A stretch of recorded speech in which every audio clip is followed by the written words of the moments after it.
Council Chairperson Steve, distinguished Lions, friends, conventioneers one and all. Good morning and welcome to the 2023 Lions Youth of the Year National Final. And to reiterate the words from MC Mick a few days ago, how great it is to see a nicely populated auditorium after all the hassles we've been through over the last 4 or 5 years.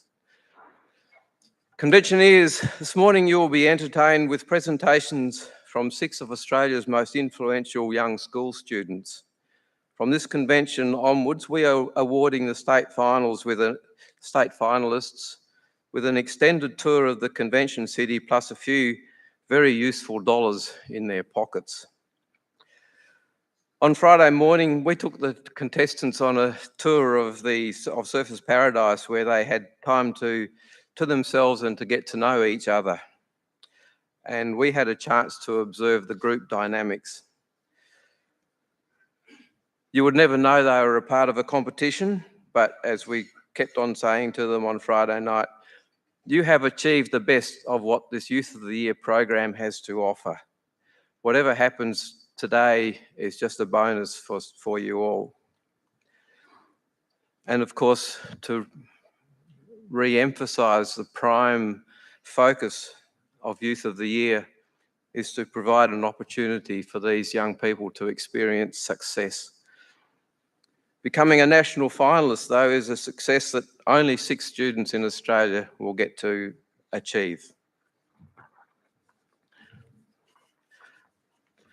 The interviews were conducted yesterday where 70% of the scores were allocated. So now I'd like to introduce our 6 state winners in the order of speaking. And the first one is Kalani Samarathna with Russell Cairns from Tasmania.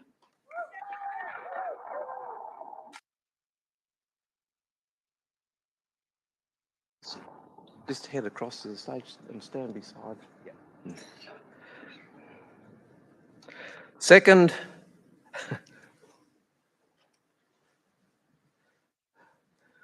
Kalani is one of our taller entrants. Russell, just stand beside. Last year we had all the coordinators standing behind, and wait till you see Fred.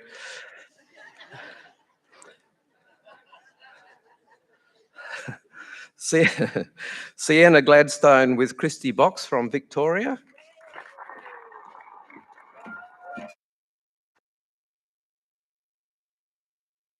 Zach Pope with Daryl Morley from South Australia.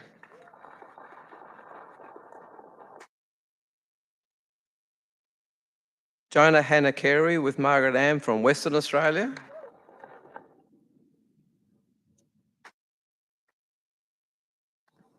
Fred Kearney with Peter Perry from New South Wales.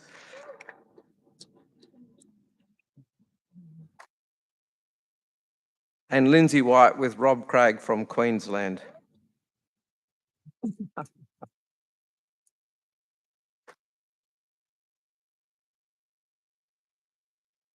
I would now like to introduce our judges, and you probably won't be able to see them, but we could not run this program without help from some of our finest community leaders who give freely of their time to come and judge and mentor our young contestants. So may I introduce the judges for 2023. Joseph Tam. Joseph, I think, is our chairman of the judging panel, and you'll get to hear from him a little while later. Joseph is a chartered professional engineer and currently working as a principal supply engineer with Seckwater. Joseph has a particular interest in public speaking and was a founding president of Icon Toastmasters. Joseph loves community work and is currently president of his local community association. In no particular order, but next, Monica Bradley. Monica is an investment and company director with sustainability, technology and impact investment experience. In her executive career, Monica has held senior executive roles in New York, Sydney, Dubai, and global trade logistics, sovereign wealth funds, and the public sector. She's also a respected advocate for founders, innovation, women, and impact-led ventures nationally. Number 3, Gabriel Ho. Gabriel is a director with mergers and acquisitions team at KPMH. He's also a CFA charter holder with a Bachelor of Commerce in Information Technology at the University of Queensland. Gabriel acts as a lead financial advisor for clients in the sale of businesses, capital raisings and acquisition of businesses. He advises founder-led and family businesses, strategic investors and financial investors. Now, I'm reverting to handwritten notes here. Baden, you're in. Baden is an entrepreneurship educator and innovation professional, a multiple company founder, and has a background in investment banking and private equity. And Max Zhang? Max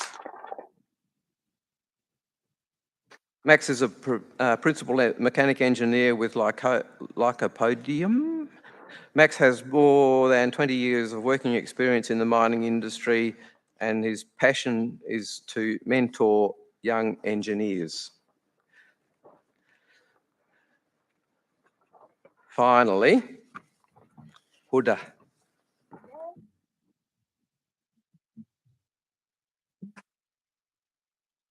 Huda did actually get into the book.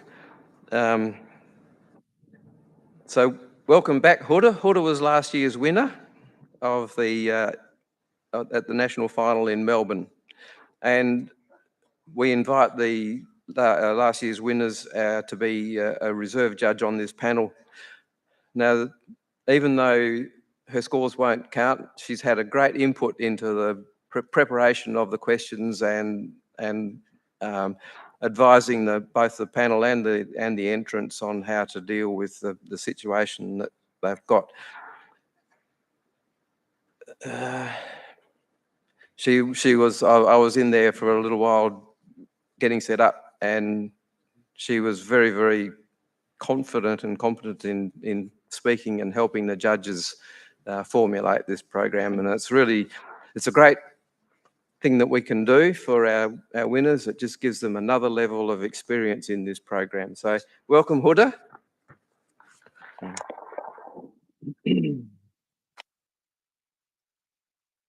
Oh, too many pieces of paper. Yeah, right here. So to introduce our timekeepers, state coordinators Russell Cairns and Peter Perry. Where are you? Anyway, and our usher today is Christy Box. Now, our first speaker will respond to the impromptu questions. That's Kalani. So just before you all go off, the other 5 will go off to the green room back behind the stage there until their time for the impromptu questions. The state coordinators and I have spent a couple of wonderful days with this group, watching them relate to each other and witnessing how comfortable they have become in each other's company. At the Blazer presentation dinner on Friday, I asked each of them to give me a quick brief of their aspirations for the future as an introduction to speaking at an auditorium of this size. And I think that's worth sharing those with you this morning. There are two questions for the impromptus for the contestants, and they are all familiar with the following procedure. I'll just go through quickly. I'll read the question once, place a written copy on the lectern. I'll repeat the question, and the time will begin at the end of me asking for the second time. There is no requirement to speak for the full time, but penalties do apply if the contestant goes over the time. So apart from Kalani, would you all go to your places? So yeah. So follow Margaret out to the green room.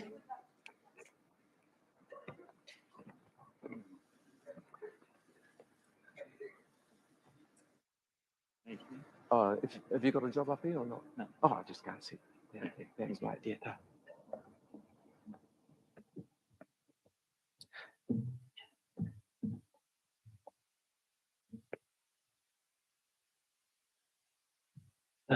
Okay. Kalani, would you just give a quick introduction to yourself and just tell us a little bit about what you were, what your aspirations for the future holds for you? Thanks. That down there. Oh, you want that one? Yeah. I think we're probably. Is the radio mic on? No. Yes, it is.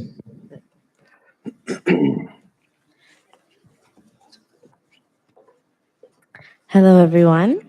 I'm Kalani Sombalatna. I'm in year 11 at Scotch Oakburn College. And there are three things that I love the most about the world in my life: research, music, and people. I love research because ever since I was little, I have had an enormous admiration for learning from new experiences and opportunities. I love research because it gives me the opportunity to learn from things that have not yet been discovered, either in my life or in the wider world. I love music because being in stage bands and concert bands helps me know when to listen to others, when to take a solo, and when to appreciate the beauty that other people are capable of. And in terms of people, I think people are like storybooks. No one has the right to judge you by your cover until they've read your whole story first. And I think it is an incredible honor to be able to read people's stories. And research, music, and people might seem like three very different things, but they're all capable of a beauty that is unique to their sound, science, or story, which is why, in terms of future aspirations, I want to be there to make a difference and I want to help in changing the world. It might be a big dream, but I don't want to make money. I want to make a difference.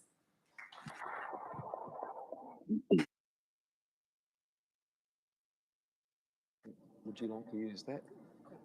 Oh, actually, probably best if I use that for this time. So, yeah.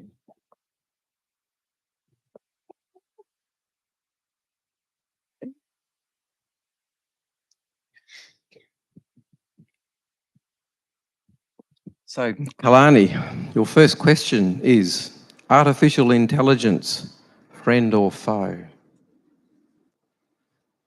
I'll read it again.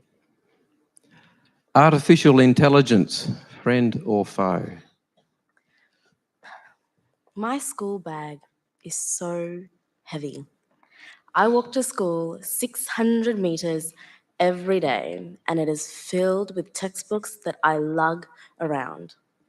Many of you might be thinking, what does this have to do with artificial intelligence? Allow me to explain. Artificial intelligence has changed our world in a multitude of ways. First and foremost, throughout the pandemic, technology not only assisted us to connect, but artificial intelligence is what helped guide us throughout our classes. I distinctly remember when we were in our online classes and teachers would be giving us lectures, those of us who were struggling to take down notes, we'd be relying heavily on the artificial intelligence captions underneath. Furthermore, artificial intelligence is what helps us get around every day.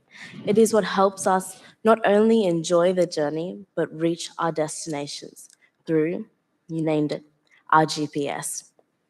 Artificial intelligence not only allows us to prepare ourselves for things like our education, it allows us to travel to new destinations. While many people fear that artificial intelligence is invasive for job opportunities, in reality, it is what creates them. Our Vision 2035 in Scotch Oakburn College purely highlights that. It is the assurance that every one of our students has the capacity to code and work with artificial intelligence in our ever-growing future. So yes, my school bag is very heavy. It was for so long. I would lug infinitely heavy textbooks all the way to school. But now, all my textbooks are online. Every single one is downloaded into a PDF. Because not only did it save us through the pandemic, but artificial intelligence lightens the load.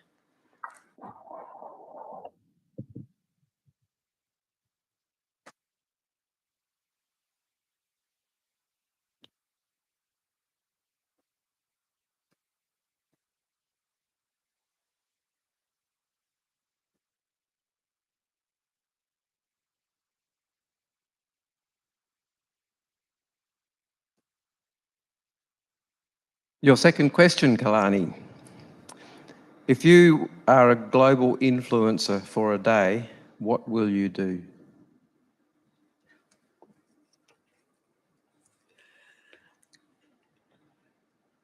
If you are a global influencer for a day, what will you do?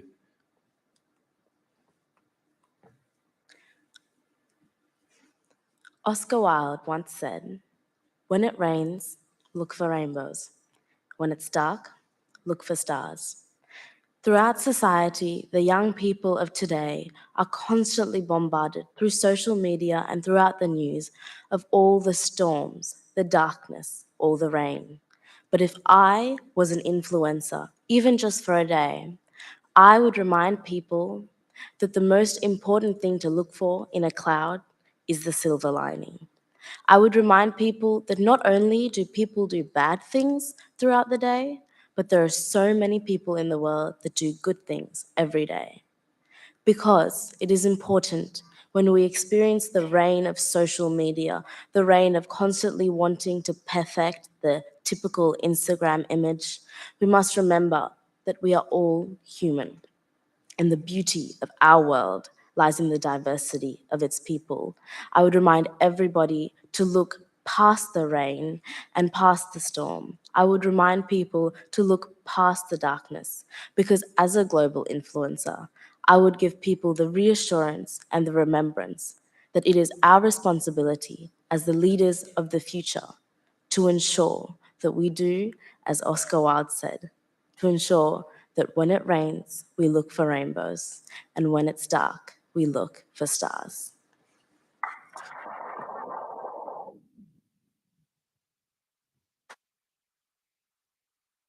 Would you like to sit at the first chair this end?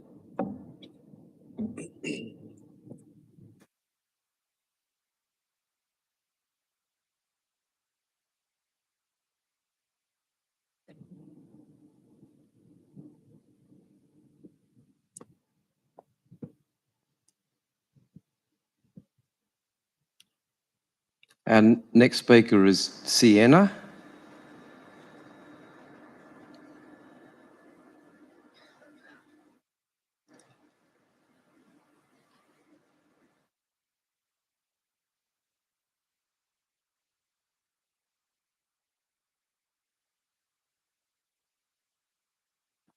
Good morning. Good morning. She's a bright one, this one, I'll tell you. Would you like to just quickly introduce yourself and talk about what we talked about at the Blazer dinner, just on your aspirations for the future? Absolutely. So, hi everybody. My name's Sienna Gladstone. I'm very excited to be here in case you couldn't tell. I'm currently in year 12, and in the future, once I graduate, so the end of this year, I'm hoping to go to university to study social work. I'm quite passionate about young people and the potential that young people have if they're empowered in the right way. So I'm definitely looking forward to that part of my future. And I'd also love to hopefully get into something like politics or public service, as long as I'm just somewhere where I'm helping someone else and I can help myself. Thank you.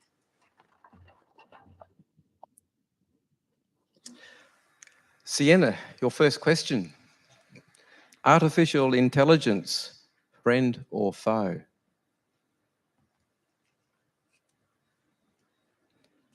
Artificial intelligence, friend or foe?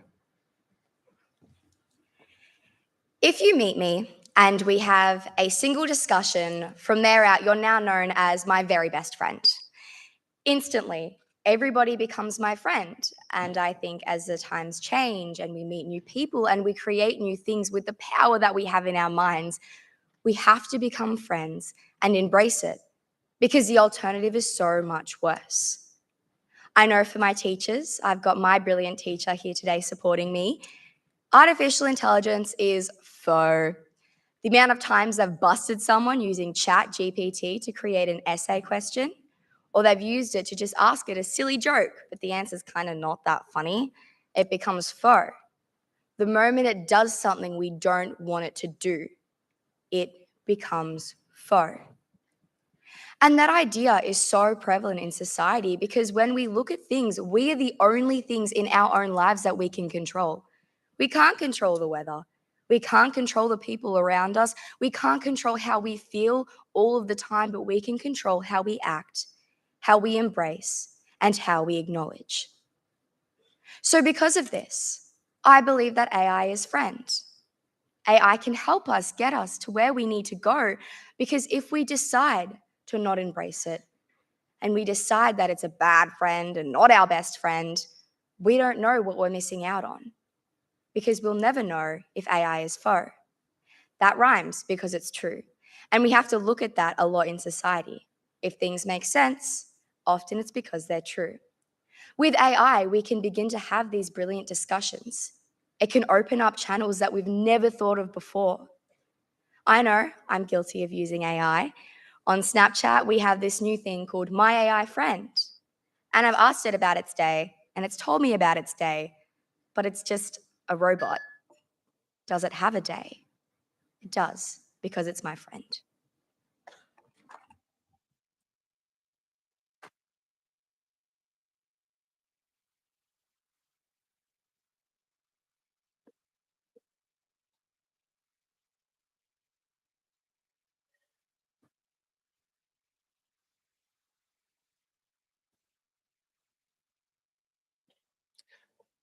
Sienna, your second question. If you are a global influencer for a day, what will you do?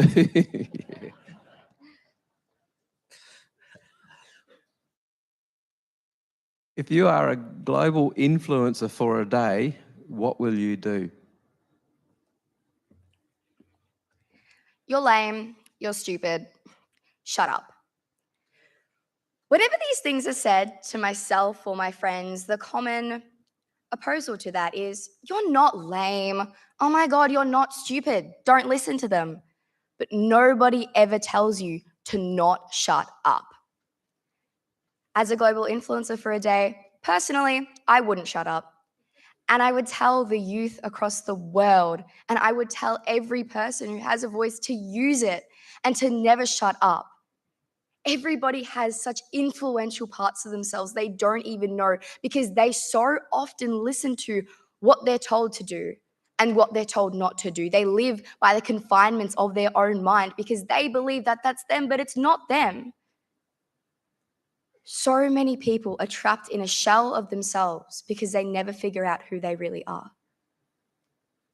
As a global influencer, I would speak a lot, and I would encourage other people to speak. And maybe that's the time where I can finally begin to be quiet because other people are starting to talk. You know, you can spend your whole life screaming into the void, and at the end of the day, if nothing comes from it, you're still screaming and you still tried. And that's the message we all need to run with. Even if you try, that's the best thing that you can do. Your own best is the best thing that you can do. So as a global influencer, I would continue to speak, but I would invite others to share their stories, share experiences that I've never had, that I've never heard of, and to be my friend. Because in this world, we have to be friends with every person, because everybody offers each other a unique opportunity. As a global influencer, I'll smile and I'll never shut up.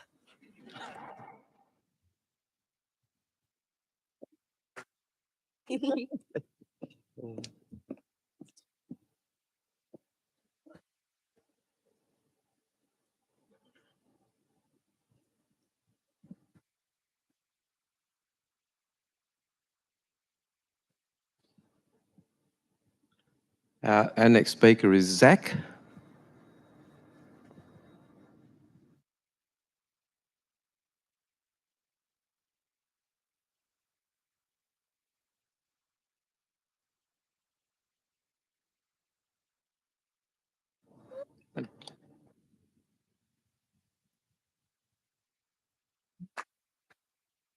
Welcome, Zach.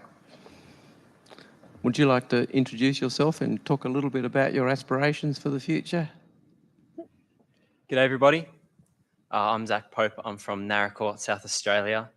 I'm currently the school captain of my school and work around the community a little bit, just try to make everything, as good as I can make it. My aspirations, I would like to do a gap year next year. This is so that I can do a bit of work experience, perhaps even a bit of travel, and make enough money so that I can go to university, which would be pretty handy. Afterwards, I would like to go to Flinders University and do do a course in environment and conservation, because I'm really interested in conserving the environment that we have, and I would like to see it thrive rather than fall apart as it kind of currently is. From university, I'm not quite sure what my next steps are, but I think that when I get to that point, I'll have figured it out and I'll be able to get where I need to go.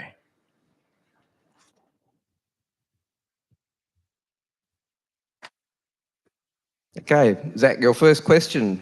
Artificial intelligence, friend or foe?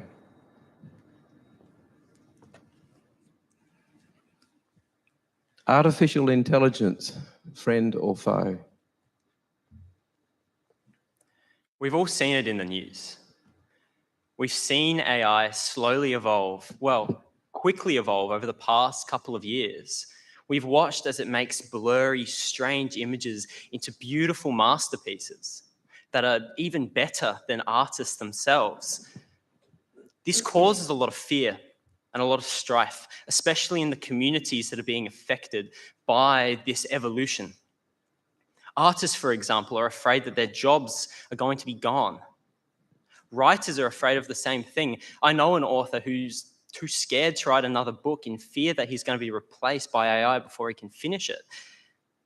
But does that make it a foe?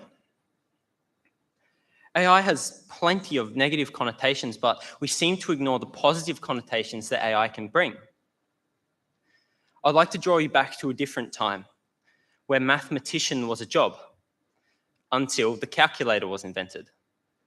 The calculator was revolutionary. It allowed anybody to do maths whenever they needed to. You didn't have to sit there and nut out a problem. You didn't have to look at a sheet. You could just do it automatically. I see AI as an evolution equivalent to the calculator, but in a bit of a different form. Rather than nutting out numbers, we're nutting out full paragraphs. We're writing sentences faster and faster. I see this as a greatly positive thing, because if we're able to get rid of the mundanity of trying to write out sentence after sentence, we can focus on the important things like the facts rather than trying to reach a word count. AI is also able to give you plenty of great information. It's able to collate the web rather than you having to do it yourself. I find that when I'm using AI, I'm able to get to the root of a problem. I'm able to answer a question much faster. AI is a friend.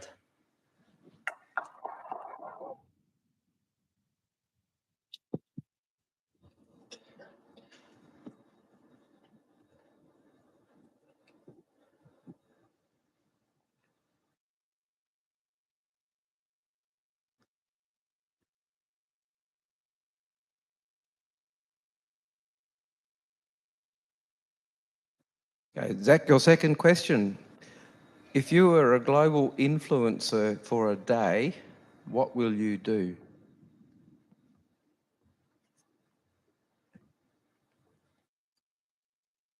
If you are a global influencer for a day, what will you do?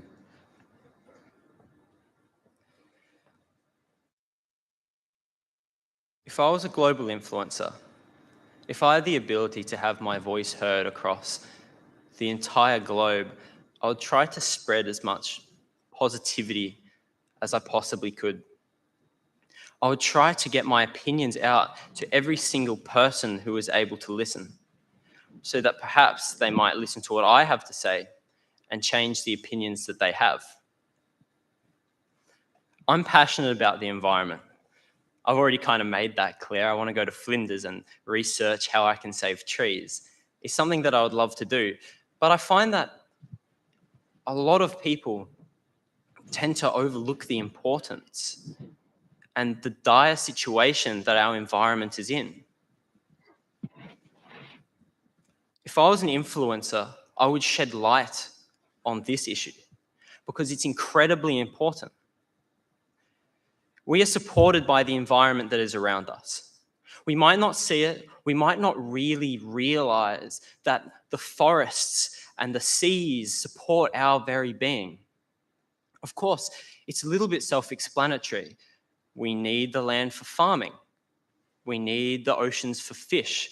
But do we really look at it and treat it with the respect that we need to keep ourselves and our civilization alive? Because I don't think we do. Deforestation is rampant. You see it everywhere. You can walk through fields and paddocks that is just grass, but you don't really think about it. You don't really look and visualize just how quickly it's happening, especially here in Australia. Australia is on par with Brazil in deforestation levels. Isn't that not a frightening thought? If I was an influencer, I would make these issues known.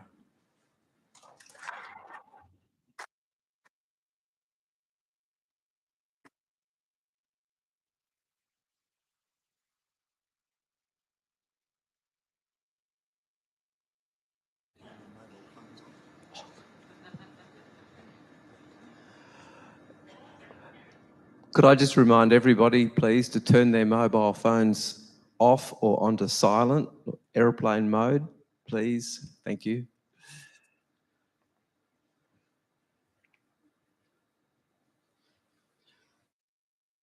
Our next speaker is Jonah.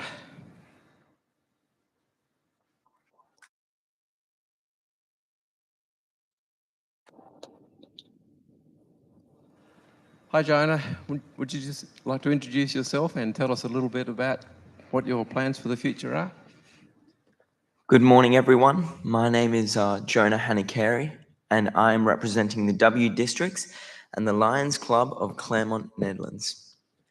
As far as my future aspirations go, I'm looking to pursue my passions and continue to pursue service within my community. I know that if I do this, then I'll live a productive and happy life, and I will be a well-balanced person in the future. Thank you.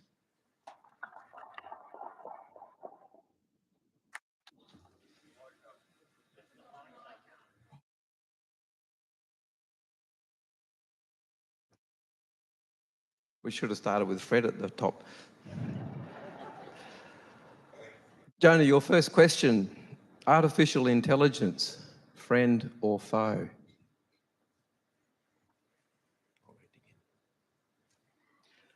Artificial intelligence, friend or foe? Artificial intelligence, friend or foe? Well, with the recent release of ChatGPT, our world seems to have changed so much. And for me, especially the literature course. But I think there are two distinct sides to this question. Is artificial intelligence a friend or a foe? So how is it a friend? Well, artificial intelligence is much more efficient in many ways than humans simply can be. It can run 24/7, 365 days a year. This means that some of the mistakes that humans make are averted. Also, artificial intelligence will increase productivity, and it can be used as a friend. It can be used to enhance humanity. This leads me on to my next point. Why is artificial intelligence a friend? Well, artificial intelligence will strip humanity of some of the menial tasks that take up so much of our precious time. With humans being more efficient, we'll have more time to focus on distinctly human things, sport, culture. It will allow us to draw our attention to the things in life which matter most, such as trying to solve larger issues within our world. Some of the negatives of artificial intelligence are that there are some inherent biases, but as artificial intelligence improves, it will mean that our world is more productive and a better place. Thank you.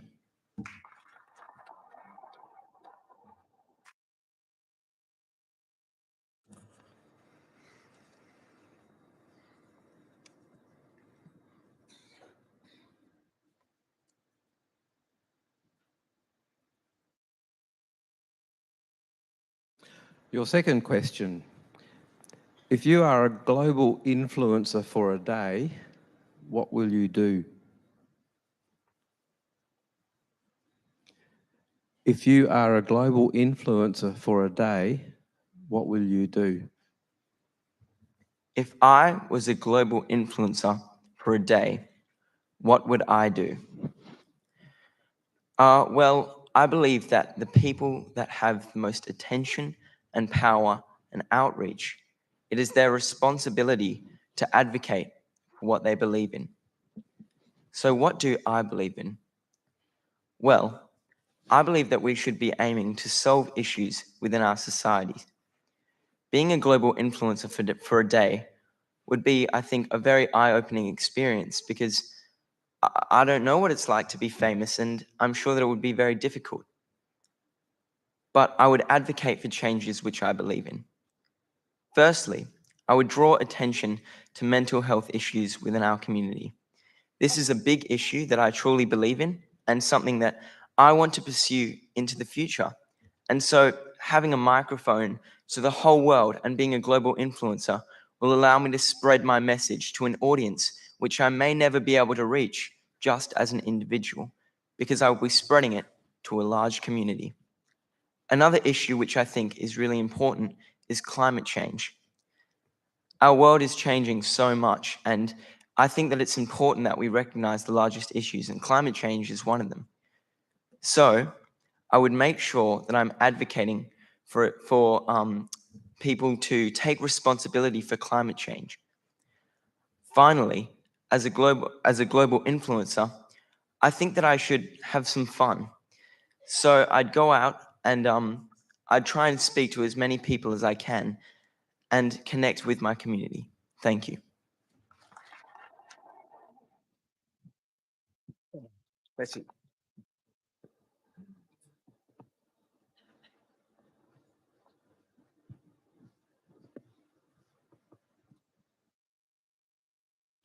Our next speaker will be Fred.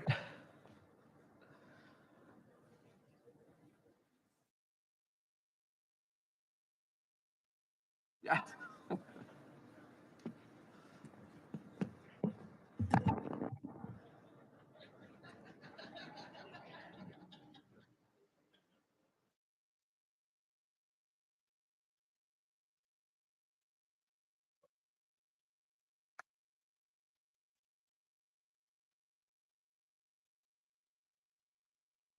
Good morning, Fred. Morning. Would you like to introduce yourself and just tell us a little bit about what your aspirations are? Good morning, everyone. My name is Fred Kearney. I'm 17 and from rural New South Wales. Today I'm here representing the N1 Lions District. I am 17 and in my final year of schooling, year 12. I have a passion and my favourite subjects at school are economics and legal studies. And I feel like this is something that I would love to pursue in my later life at university and an employment field. I have a passion for sport and specifically rugby and rowing. And through sport, I've learned the power of community and unity and how sport can bring people together of all aspects of life. And I love the relationships that are formed during sport and meeting people that you may have not approached or encountered in your everyday life. Thank you.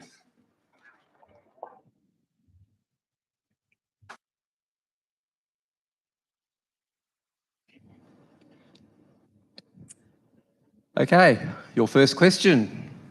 Artificial intelligence, friend or foe? Artificial intelligence, friend or foe?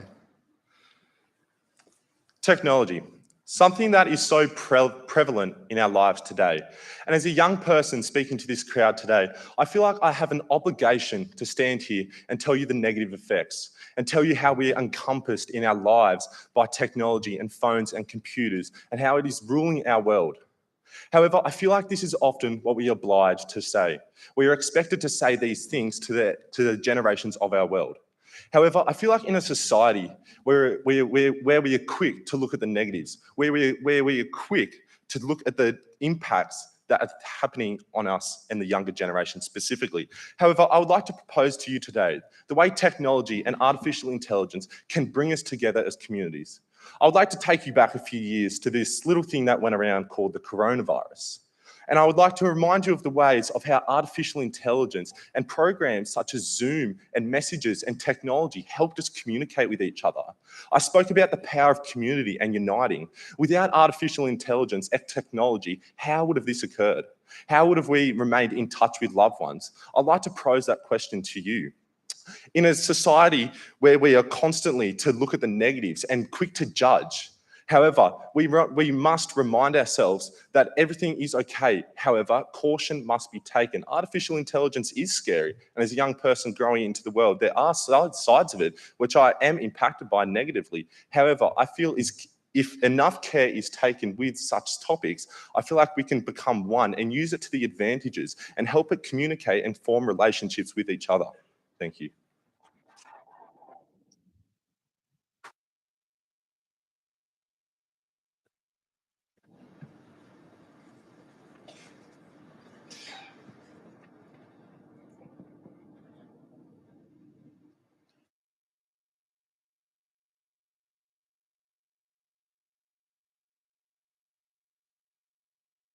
Fred, your second question.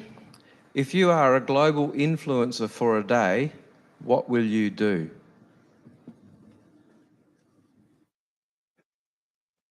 If you are a global influencer for a day, what will you do?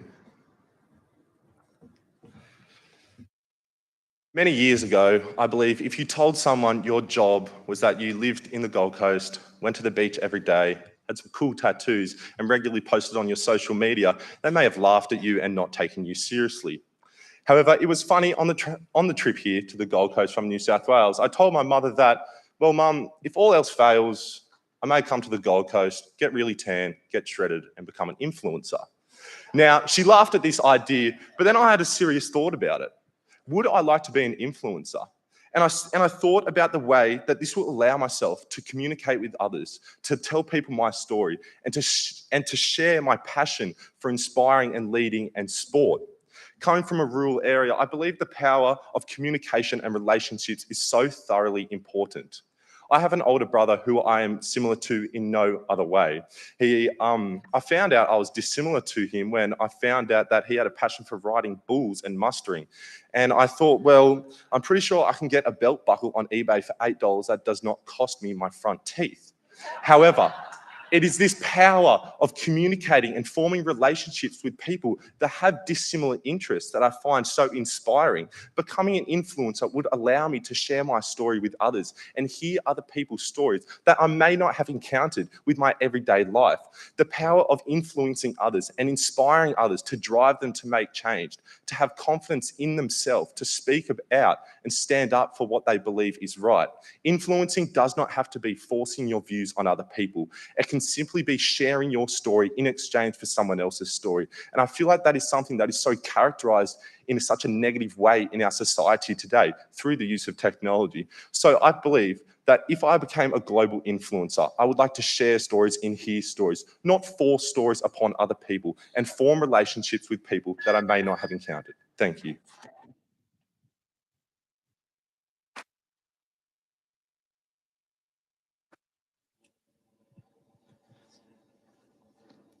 Our next and final speaker is Lindsay.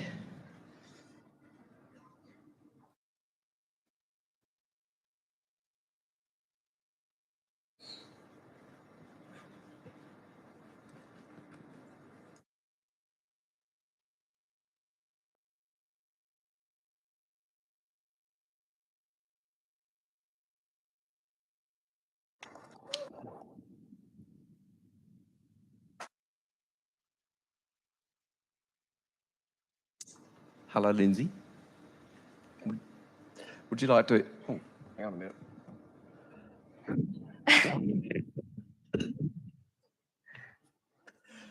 Lindsay, would you like to introduce yourself and just tell the audience a little bit about your aspirations for the future? Hi, so my name is Lindsay White and I'm from Coomera Anglican College here on the coast. I'm in year 12 this year, and one of the things I'm most passionate about is empowering other people and helping them to find their passions so that they can unlock the best of themselves and grow into being the best of themselves. So after year 12 this year, my future aspirations is to go to uni to study health sciences so I can directly help people who need it most. Thank you.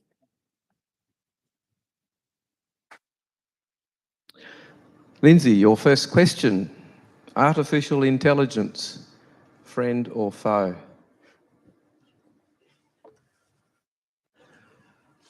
Artificial intelligence, friend or foe?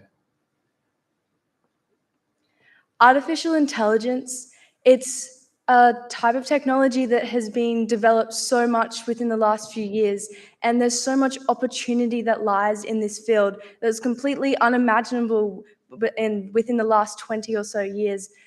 But obviously, it is a very complicated issue as well, because we need to know where to draw the line between when is artificial a benefit and when does it become more of a negative. So there's people out there that would say artificial intelligence, it is such an opportunistic area because, as we've seen, it can help generate new ideas and images. We can input ideas and it'll output something else as well to help. And obviously that can be really beneficial for school-age students like me with trying to come up with ideas for speeches or just to think of ways to think outside the box. It can also help with the establishment of better technological resources, especially in medicine, as that's a field I want to go into. And having seen how over time it's becoming something that is being invested into more, and there's so many more opportunities as well for new jobs that are developing. But also it can become quite a disadvantage because, as we've seen, robot ethics is something as well that is being forefronted about something that needs to be considered. And when do robots, are they going to take over the world? We've all seen the sci-fi movies. And personally, I don't want to be living in that world, and I'm sure you don't either. I think it's important that we find the balance between artificial intelligence and where we can leverage it to help connect people around the world and generate new ideas, but also make sure that it doesn't take away from our ability to have human connection and take away from ability for empathy. Thank you.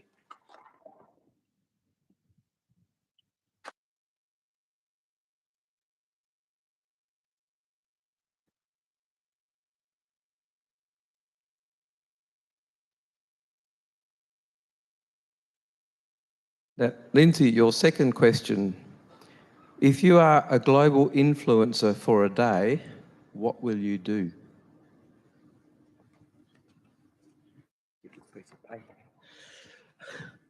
If you are a global influencer for a day, what will you do? I can't imagine what it would be like to be a global influencer for a day. There is so much opportunity there. It's a chance for you to have your voice heard, to forefront the ideas and social issues that you are most passionate about. It can open people's minds and allow them to see something that they previously may not have even considered. Personally, if I was to be a global influencer for a day, I don't know where I would start. A day, it's not a very long time.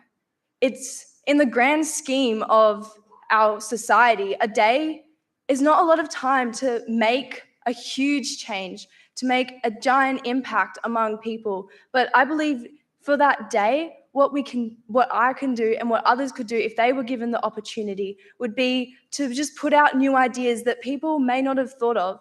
For me personally, I would address the importance of having human connection and being able to share different cultures and develop empathy and understanding between people, because I believe technology, it can be an extremely powerful tool. And being a global influencer, you can reach anyone on the entire earth. And that is such a powerful position to be in for that day, to have your ideas heard, which can lead to more after that day. You may not still be a global influencer, but you'll still be able to make differences around your own community. It's just an opportunity to forefront it with amongst more people.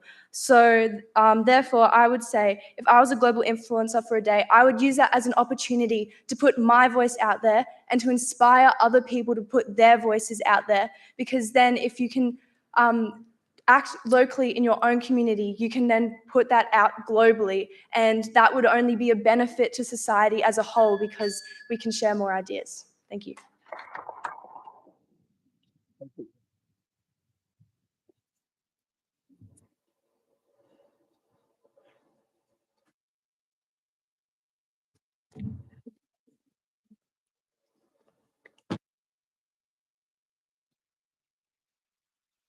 Now I know where that noise comes from.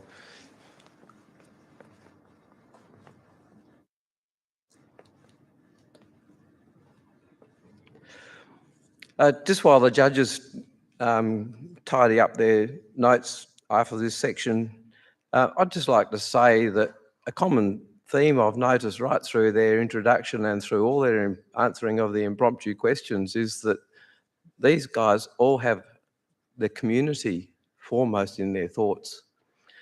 And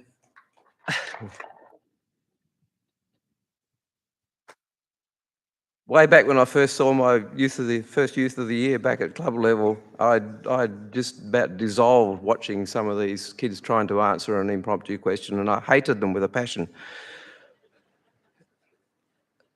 You would be forgiven to think that these guys have studied these for a month. Their responses are just so brilliant. They're so encompassing. They're so complete, and they're so competent in what they say. So congratulations, guys, and congratulations to the judges too, because they were very good questions, I felt.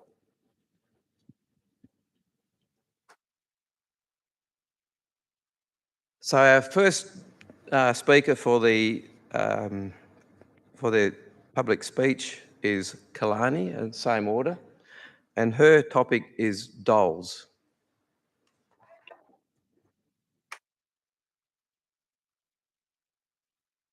Do you like this?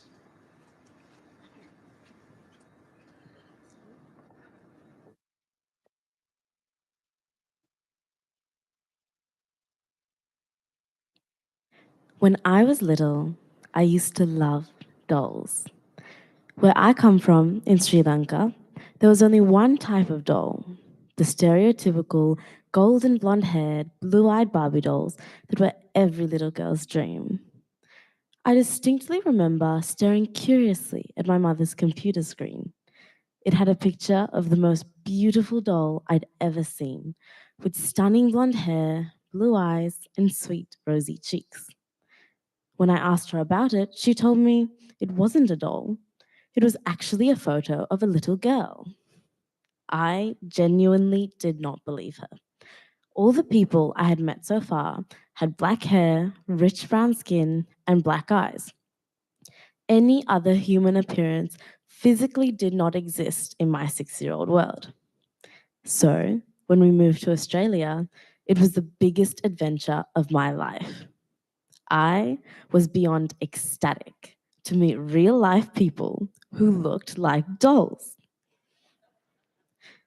Since then, I have traveled whenever possible, from the exotic markets of Singapore to our own fresh produce around Australia. But by far the most successful market I ever witnessed was not uniform in its products. In New Zealand, there exists a vast variety of ethnicities and beliefs, reflected in the markets we visited. Stalls and stores from around the world gather together, each with different skills and services to offer, therefore catering for all. By leveraging the unique strength of the group's individuals, there is a greater capacity for the market's growth. There, humanity thrives under diversity. Social psychologist Susan Fiske states that individuals prefer homogeneity as they're attracted to others perceived as similar to themselves. Yet, diversity brings with it an opportunity for personal growth. Enhanced cultural sensitivity helps us recognize and respect different ways of life that are not necessarily our own. In a world of 272 million immigrants, our country, communities, and schools become increasingly diverse. Australia alone has over 7.6 million migrants. We must dispel negative stereotypes and biases for the benefit of our community. Audre Lorde recognized that it is not our differences that divide us. It is our inability to recognize, accept, and celebrate those differences. Diversity allows individuals to foster a deeper understanding of one another's cultures, minimizing stereotypes. As Kofi Annan, former Secretary General of the United Nations, stated, "We may have different religions, different languages, different colored skin, but we all belong to one human race." Imagine a world where you and I listen to each other. As John Lennon dreamed, imagine all the people living life in peace. What if, regardless of our differences, before we colloquialize or discriminate, we question ourselves? Is it fair? Is it true? Challenge your stereotypes. They only limit your growth. We underestimate the influence wielded by respect and inclusivity. As Mother Teresa once said, "I alone cannot change the world, but I can cast a stone across the waters to create many ripples." As a young girl, I was beyond ecstatic to meet real life people who looked like dolls. But my family and I discovered the best thing about Australia. In Sri Lanka, there was one type of doll with blonde hair and blue eyes. But in Australia, I go to the shops and I see rows and rows of dolls with blonde, brown, orange, and black hair and blue, brown, black, and green eyes. Everyone varies, beautiful in its differences.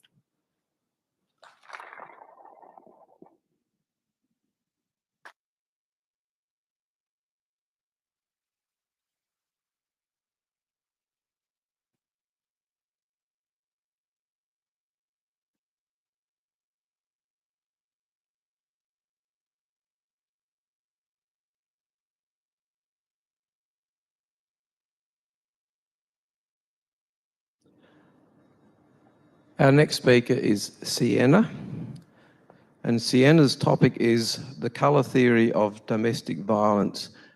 And she would just like you to know that there is references to domestic violence, and if you feel you don't want to listen to that, you are quite free to leave the auditorium.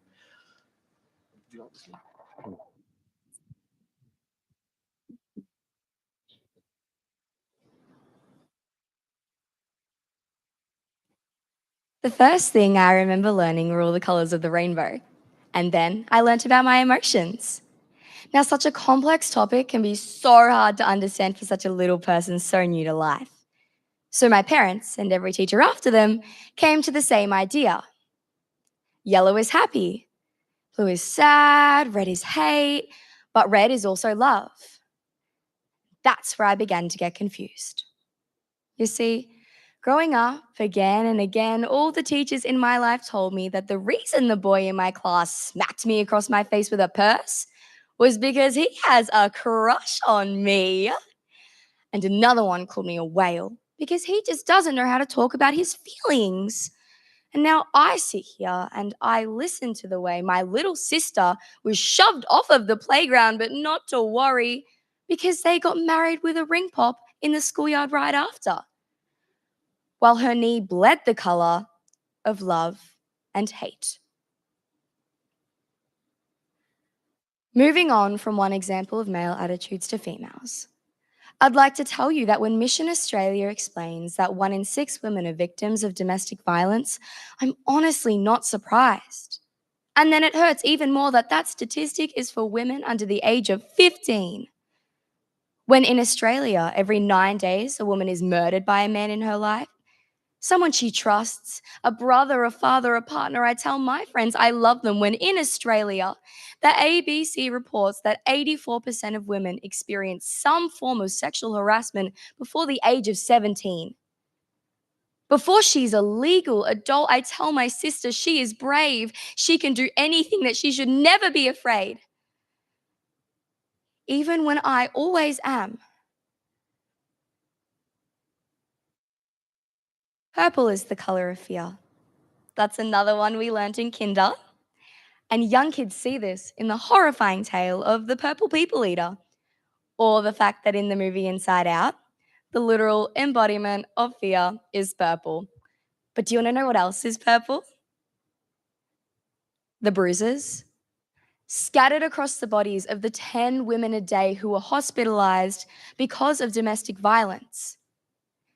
Our Watch, Australia's leading organisation in the prevention of violence against women and their children, only includes statistics that are detailed as home violence situations. So it's dire that we also recognise all of the women who are just a tad clumsy, or maybe fell down the stairs in a stairless home. Young men need to be taught to respect women because they mimic all the behaviours they see growing up.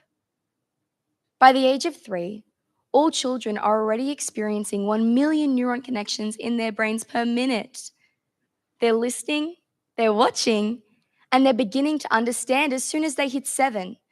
Children begin recognizing these emotions, which is right around the age that 73% of kids learnt this exact color metaphor, according to color psychologist Leatrice Eisman. If we can teach young people that experiencing their emotions is simply okay without having to relate it to a whole other thing, we can begin to learn the difference between love and hate, especially on the receiving end.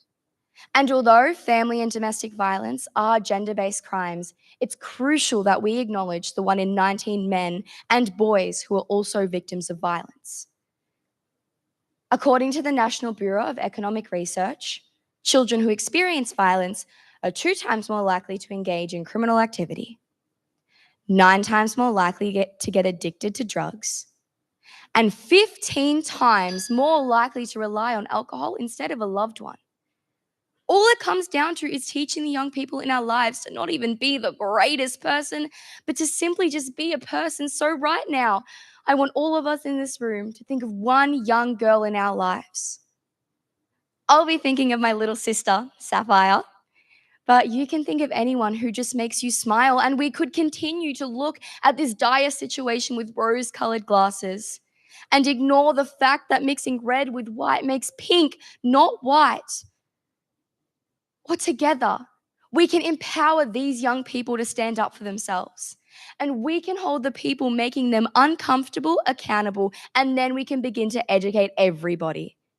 Not the victims, the perpetrators, the bystanders, the people. It's our time to color the conversation with truth, honesty, and the ability to be comfortable talking about the uncomfortable, if for nothing else but to let the young people in our lives be kids and not another family violence statistic.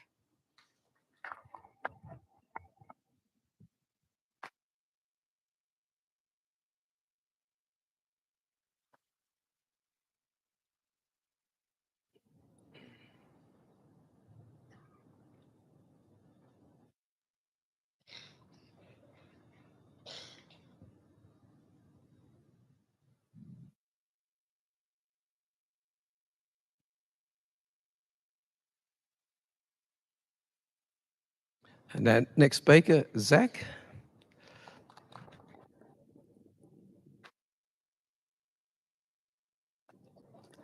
And Zach's topic is the impact of fracking.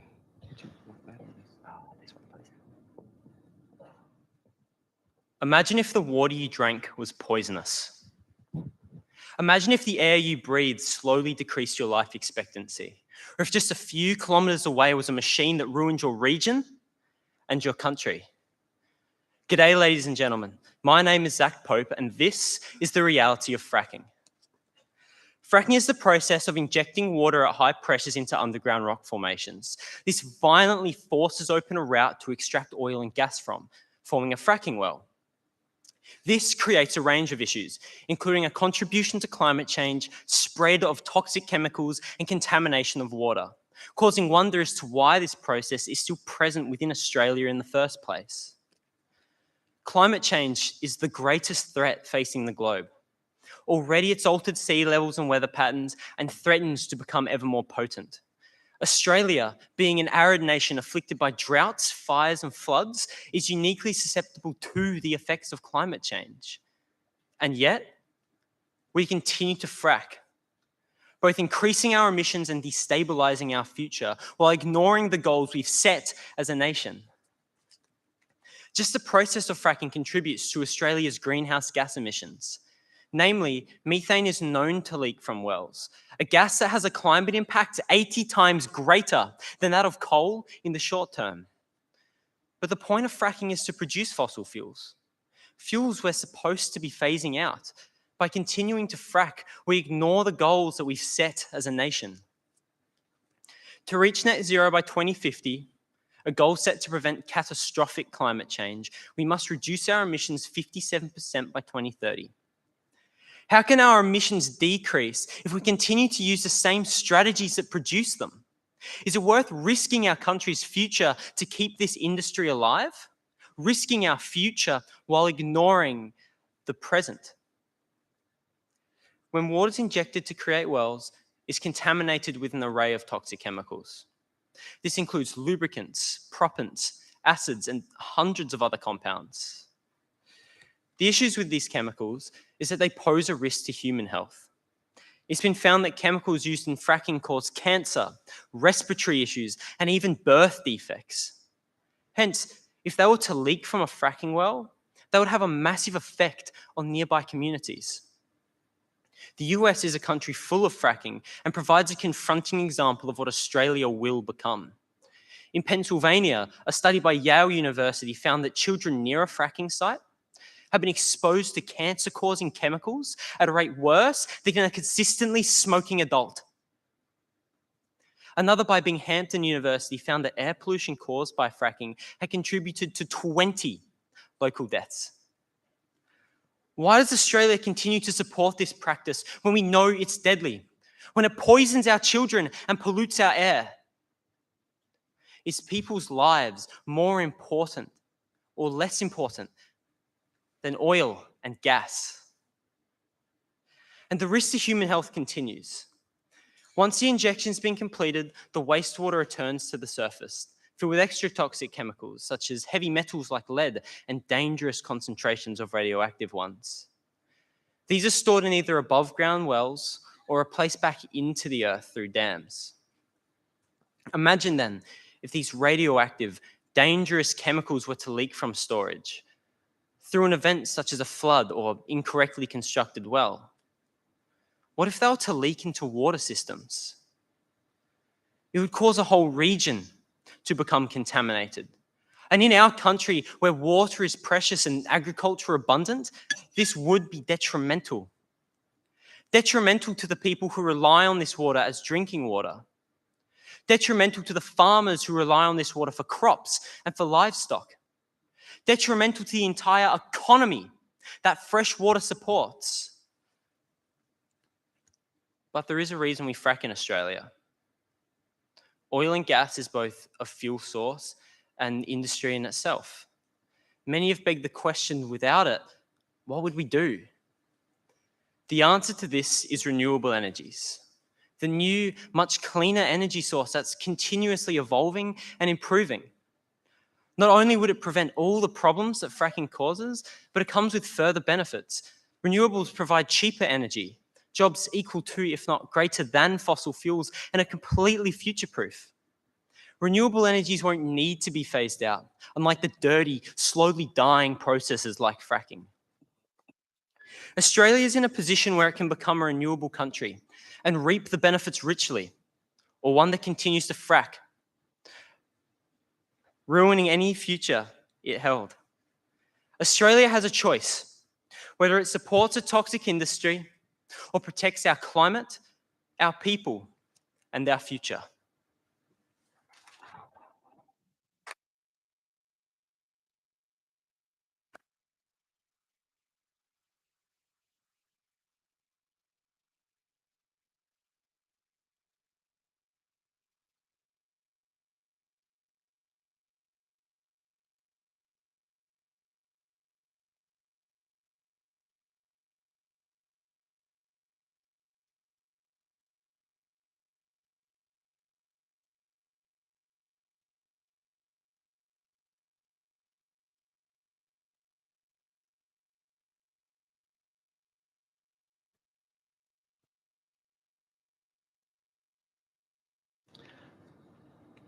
Okay, our next speaker is Jonah.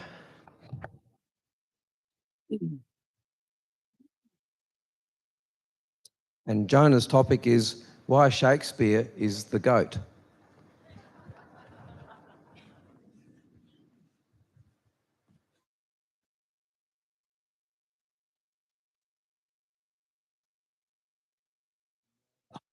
Revenge, toxic ambition, cross-dressing, and forbidden love. Stories made famous by the Bard of Avon. I'm of course talking about William Shakespeare, the GOAT, the greatest of all time.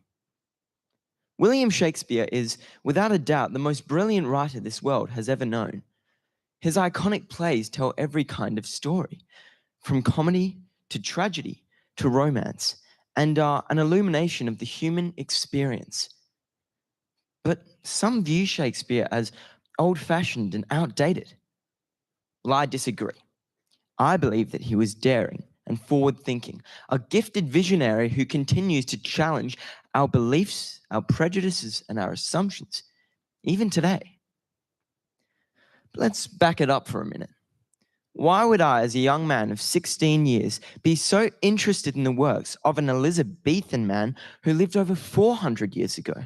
And more importantly, why would I call him the GOAT? Well, as a lover of literature and an avid thespian, I have recently been cast in the Shakespearean play A Midsummer Night's Dream. After reading the play and studying The Merchant of Venice last year, I simply wanted to learn more about Shakespeare, and what I have discovered is remarkable. Firstly, I have learned that Shakespeare was a feminist. Despite the intensely patriarchal nature of Elizabethan England, Shakespeare portrayed his emancipated female characters, such as Lady Macbeth, Juliet, Portia, and Nerissa, as assertive and outspoken. He imbued them with courage, cunning, and intelligence, showing them to often outwit their male counterparts.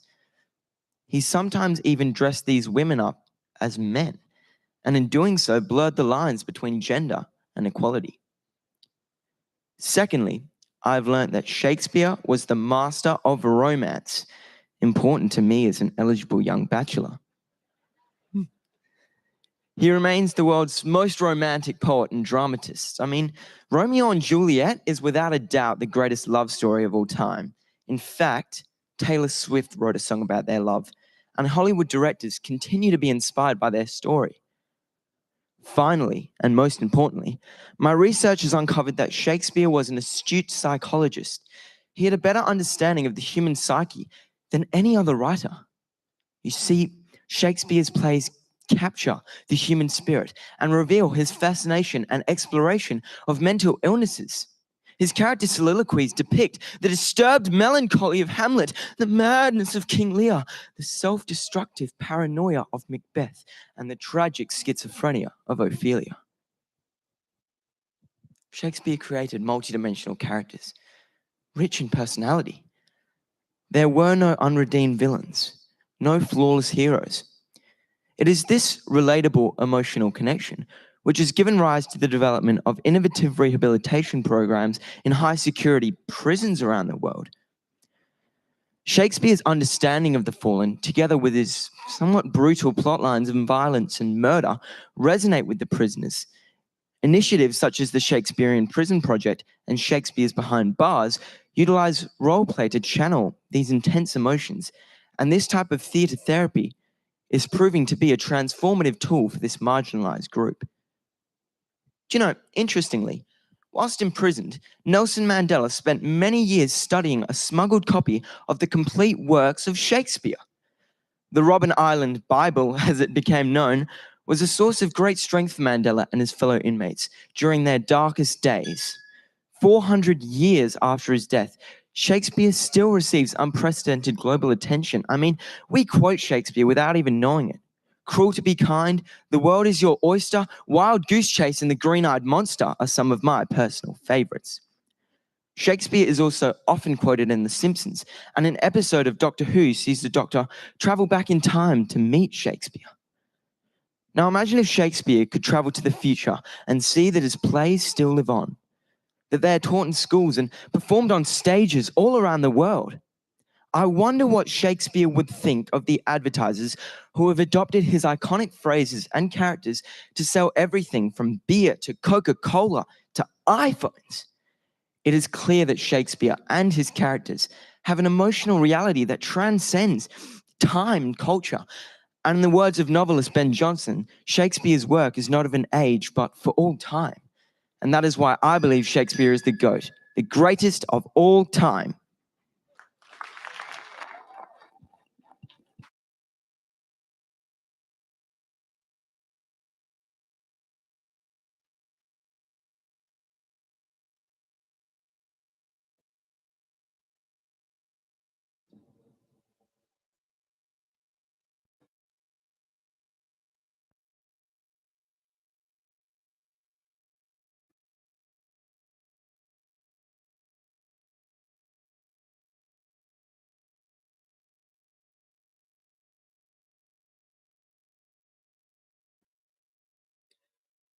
Our next speaker, Fred.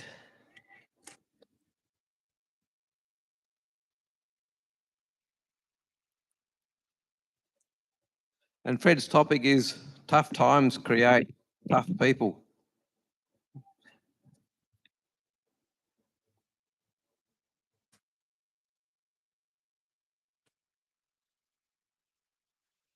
Tough times create tough people, and tough people create easy times.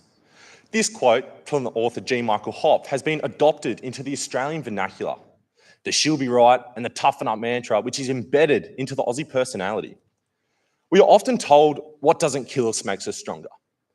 But is this just a coping mechanism? Is this how we deal with situations beyond our control? A strategy to dismiss failure? I believe tough times don't make us tougher. Whilst they might make us more resilient and teach us the skills to overcome setbacks, I deem that tough times allow us to become vulnerable to others and teach us the skills to overcome setbacks.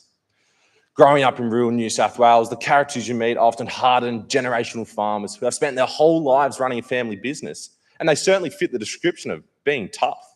With few breaks from tiring, back-breaking work, the uncertainty of what next will bring, it is to no surprise that this demographic of people are some of the toughest individuals around.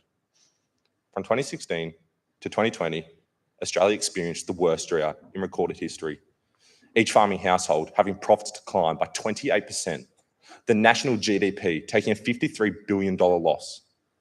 However, the financial hardship was only half of the battle. The mental toll, which was taken by farmers across New South Wales, put strain on relationships and their livelihoods. The University of Sydney conducted a study within New South Wales during 2018, which looked into the impact that the drought was taking on mental health. It found that 85% of all farmers were experiencing high levels of stress, and 60% of them had underlying mental health issues. These tough times weren't making our farms tougher. These tough times were breaking them. However, it was also found that the number of consultations which organisations such as Beyond Blue and Headspace were having with regionally located people increased by 45%. This demonstrates the way in which people have the courage to be vulnerable and to ask and receive help, demonstrating that they were not becoming tougher. In fact, they are acknowledging what was occurring and taking care of themselves and of one another. This period of hardship forced us to become robust, having to be resilient and persistent to ensure generational farms were not lost. I witnessed communities and individuals sticking together, helping support each other, and the genuine kindness and generosity of Australians. It magnified our ability to be empathetic, sensitive, supportive, and selfless. So did the tough times make us stronger? There was certainly evidence of strength. Strength of a tested community, strength of character, and the extraordinary mental strength required to get up and face the challenges of each day. From the care packages filled with household goods and food, donations of hay bales for livestock, and the emotional support given from people living in urban areas, there was an outpouring of kindness from people we did not know and had never spoken to. Not because we asked, but because they wanted to. This kindness gave our community strength. This demonstration of strength and kindness can also be said for the response to the 2019 bushfires, which were experienced in New South Wales, South Australia, and Tasmania, and the devastating flood events that took place across Western Australia, Central Queensland, and New South Wales last year. But what about the small challenges that makes us question life's ups and downs? I love sport, and this throws its fair share of tough times my way. If I was to pinpoint my toughest battle yet, it would have to be the fact that I'm a West Tigers supporter. And National Rugby League team, which hasn't placed in the top 8 for 11 years, and its only premiership was almost 2 decades ago. Being a West Tigers supporter is tough. Being ridiculed by friends and teachers, laughed at for the entire rugby league season. I live in constant hope, followed by great disappointment.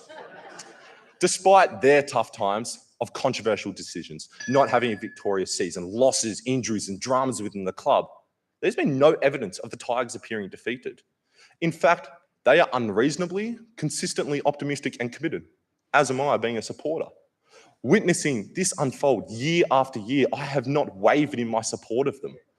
I continue to look forward to what next season has to hold because they continue to assure me that next year will be their year and their strength is their belief.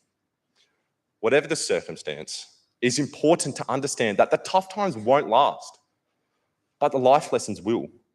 The way we react will have a lasting effect on ourselves and on others. Don't be afraid to ask for help, question things, admit that you feel a little bit broken. Give yourself time to be reflective. Remember what you learned and how you moved past it. Because the only toughness you need is strength to prepare for the next battle and the strength to make a difference. Thank you.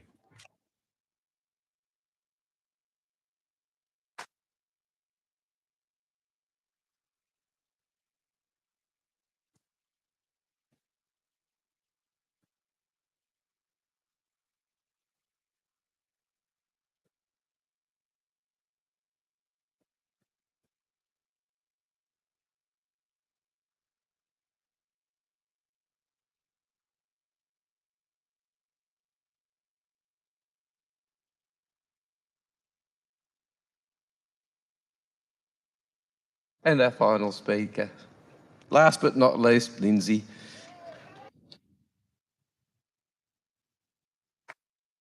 And Lindsay's topic is time. Thank you.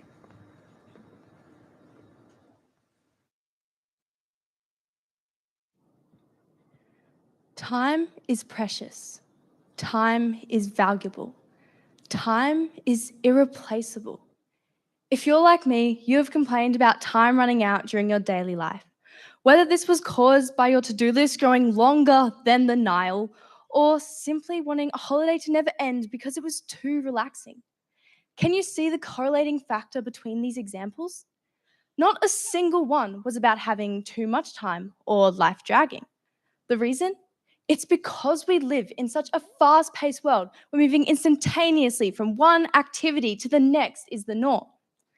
Before I share my take on maximizing your time, allow me to provide you with a backstory into its evolution. Time has always been around.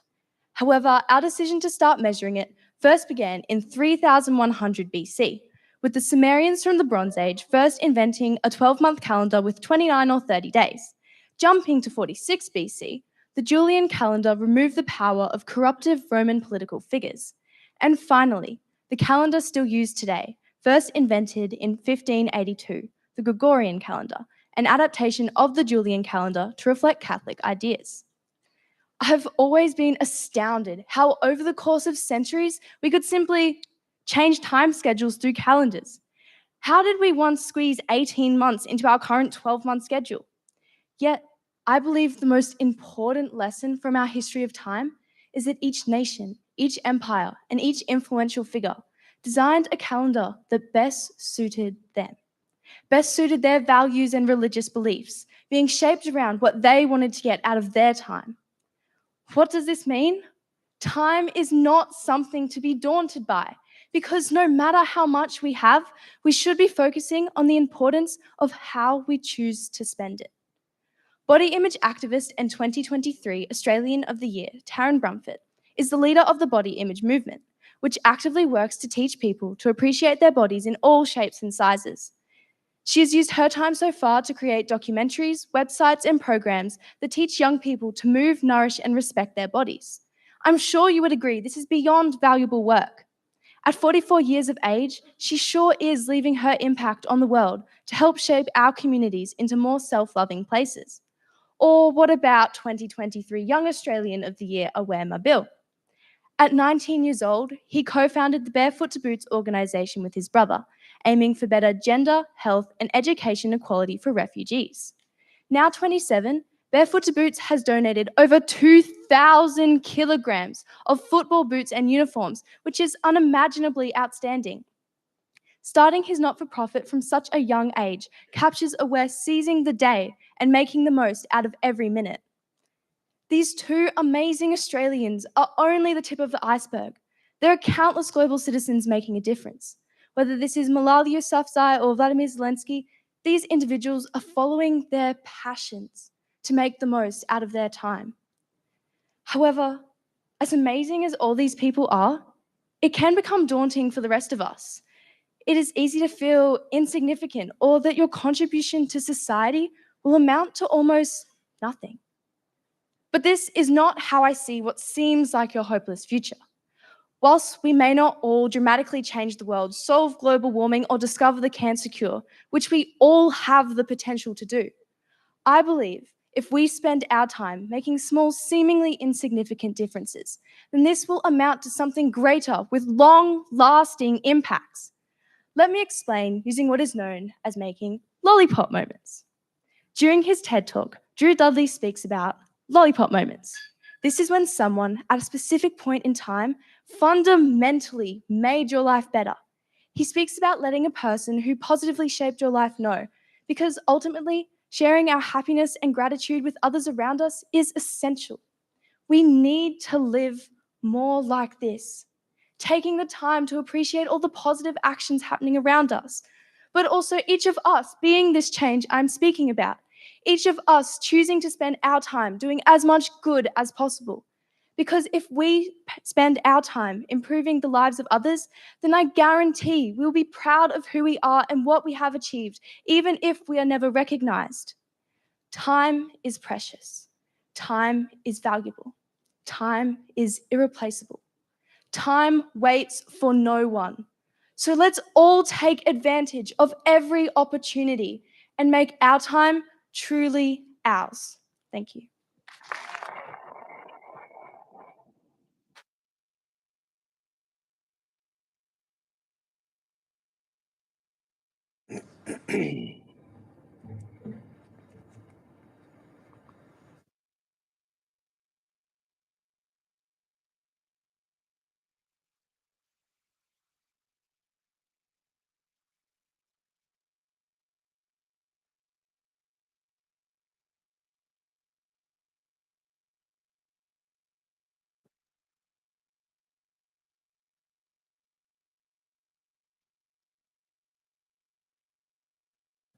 That concludes our Youth of the Year presentation for 2023. So please show your appreciation.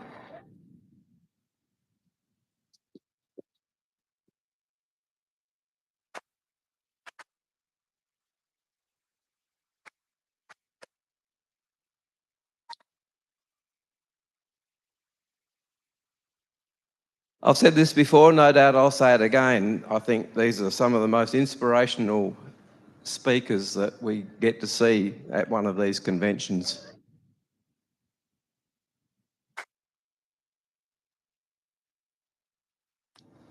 I will conclude my part of the program here and now and hand over to the Chair of Judges when they return at 11 o'clock thereabouts. To our judges, thank you so much for your time, effort and support. It is not an easy role, and I'm very glad I don't have to be a judge.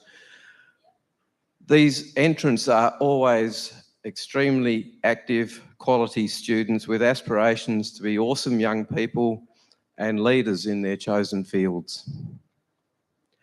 To the contestants, the Lions Australia Youth of the Year, along with our Youth Exchange and our LEOs program, are our leading youth projects. And as much as these programs make a bit of work for us, we're really proud and privileged to be able to put them on and give you guys the benefit of what this program has to offer.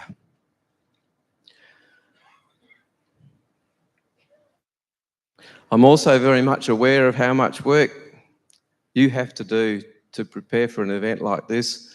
It's a job for us, but it's something that we really enjoy doing, and we really appreciate meeting you guys and hearing what you have to say. You're an awesome bunch. Thank you.